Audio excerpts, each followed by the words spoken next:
Today, we're making grilled steak focaccia sandwiches with a cheesy roasted red pepper spread and a slightly spicy salsa verde. Let's get started.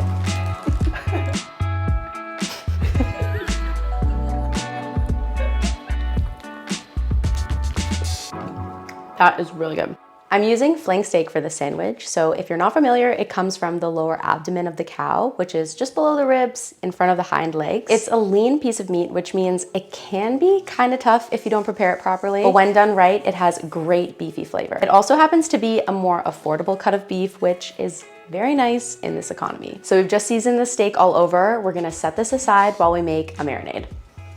To your food processor, add in some parsley, jalapeno, garlic, and shallots. Then we're just gonna pulse that until it's evenly chopped. Next, we're gonna add in our lemon juice and some red wine vinegar. Then we're just gonna drizzle in some olive oil until a nice thick sauce forms.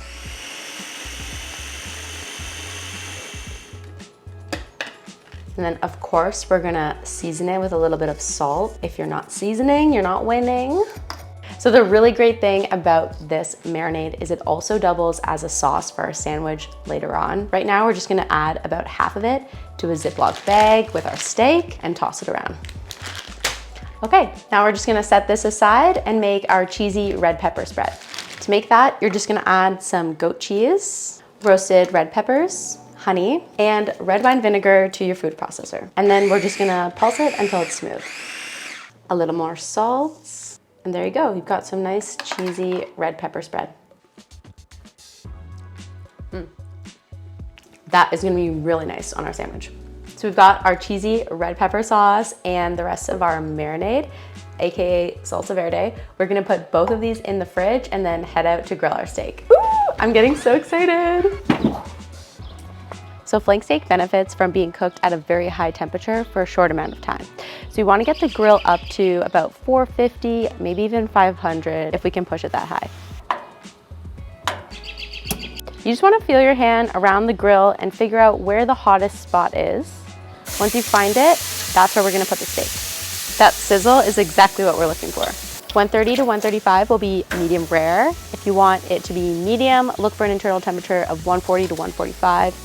If you like it well done, sorry, no, I'm just kidding.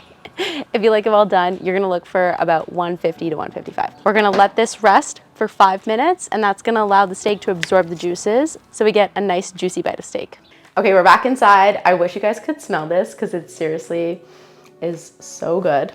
The important thing here is to cut against the grain. What you want to do is just look at the top of your steak and find the lines that are moving across the piece of the meat. That is the grain. We're going to cut against it. So this is kind of a big piece of meat. Cutting against it would make these really long strips here like this. Just to make it a little bit easier for ourselves, we're going to cut it in half first. Oh, look at that. Nice. And cut against the grain. So my knife is running perpendicular to those lines that we just found. What that's gonna do is create a little bit more of a juicier bite that's not as chewy and easier to sink your teeth into.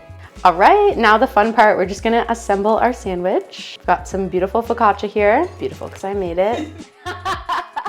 We're gonna start with a layer of our cheesy red pepper spread. It's been in the fridge for a few minutes, so it's gotten a little bit more thick, which we like. Next, we're gonna do our steak. For your sandwich, you wanna look for strips on the thinner side, just gonna make for texturally a bit nicer of an experience. All right, that looks really good. And then finally, we've got our arugula and our leftover salsa verde. Just gonna dress the arugula in a little bit of that sauce. I always say hands are the best tossers because you can really feel if you're coating everything. When you're using tongs or a fork, kind of just guessing. And just like that, we've got our focaccia sandwich with grilled steak, cheesy red pepper spread, salsa verde, and some arugula.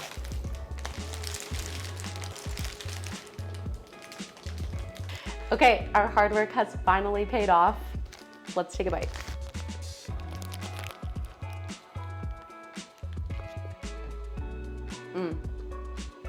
That is really good. You can really taste the salsa verde on the steak. It's garlicky, it's lemony. The parsley comes through. The arugula adds like a bit of pepperiness that goes perfectly with the steak. And then the goat cheese sauce is just delicious. So if you want to try making this for yourself, You can get the full recipe in the description below, and make sure you're subscribed for more delicious sandwich recipes just like this one.